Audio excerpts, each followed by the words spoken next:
हिमालय की गोद में तथा तोरसा नदी के किनारे सुंदर वादियों के बीच में बसा एक गांव टोटोपाड़ा। यह एक ऐसा गांव है जहां एक विशेष प्रकार की जनजाति पाई जाती है। दोस्तों, आज हम लोग आप सभी को लिए चलते हैं टोटोपाड़ा नामक ऐसे गांव में जिसे कुछ वर्षों तक अधिकांश लोग नहीं जानते थे। 1950 के दशक में टोटो जनजाति लगभग विलुप्त होने के कगार पर थी, लेकिन सरकार के उपायों ने उनके अनोखे विरासत को संरक्षित करने में तथा उनकी जनसंख्या बढ़ाने में सराहनीय प्रयास किया है। यह गांव हाल ही में सुर्खियों में तब आया जब इस अति पिछड़े वर्ग से चलकर कोई राष्ट्रपति भवन तक पहुंचा। दिनांक 23 मार्च 2023 को इस ग्राम के धनीराम टोटो को राष्ट्रपति द्रौपदी मुर्मू के हाथों द्वारा अपने समाज और जाति के लिए किए गए बेहतरीन कार्यों के लिए पद्मश्री पुरस्कार से सम्मानित किया गया।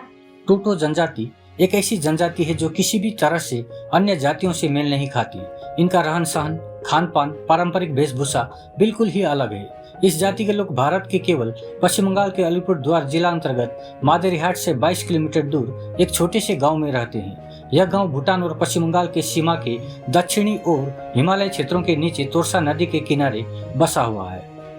1951 के जनगणना के अनुसार टोटो जनजाति की कुल आबादी 321 थी, जो 1991 में बढ़कर 926 हुई।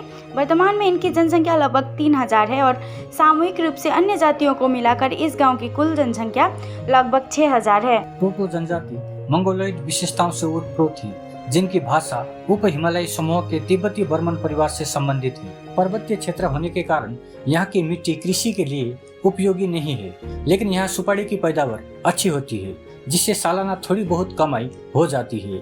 अपना जीवन यापन करने के लिए यहाँ के लोग अन्य स्थानों पर मजदूरी करने जाते हैं। खेती बाड़ी तो यहाँ नहीं होता है, फिर यहाँ का आदमी लोग तो बाहर काम करने जाते हैं। पहले तो भूटान जाता रहा, अभी तो भूटान बंद हो गया, तो अभी उधर सिक्किम और दिल्ली, बेंगलोर इधर काम करने जाता है।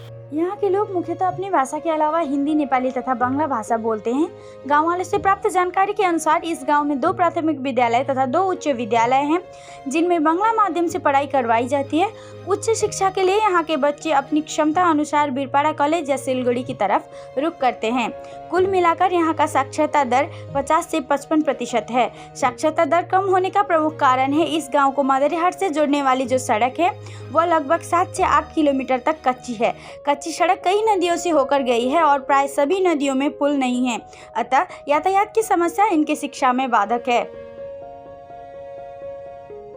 कुछ वर्षों पहले इस जनजाति का अपनी कोई लिपि नहीं थी, जिसके कारण इनकी अपनी कोई साहित्यिक ऐसी कोई किताबें नहीं है जो सही सही इस जनजाति के इतिहास के बारे में बता सके।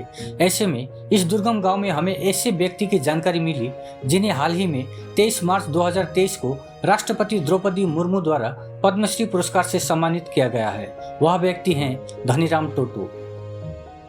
यह पुरस्कार उन्हें अपनी भाषा के क्षेत्र में एक महत्वपूर्ण योगदान के लिए प्रदान किया गया है।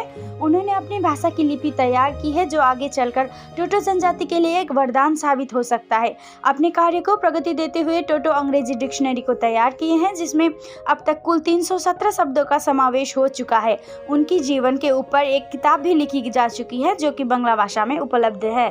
पद्मश्री पुरस्कार मिला था, एक्चुअली वो किस विषय पर मिला था आपको? ये जो सब्जेक्ट था वो है हमारा टूटू को अल्फाबेट। टूटू को भाषा था लेकिन उनको अल्फाबेट नहीं था। उन लोग को अपना अक्षर नहीं था, तो मैं अक्षर में कंसर्न भाव में तरी कर दिया। जिस प्रकार से आधुनिक हिंदी साहित्य के जनक भारतेंदु हरिश्चंद्र को कहा जाता है, उसी प्रकार धनीराम टोटो को टोटो भाषा का जनक कहा जाए तो गलत नहीं होगा। धनीराम टोटो द्वारा तैयार की गई लिपि को 8 अक्टूबर 2019 को यूनिकोड टेक्निकल कमेटी द्वारा भी मान्यता दी गई है। सुनने में आया कि आप एक अच्छे बांसुरी वादक है, एक बार बांसुरी बजा के सुना दीजिए।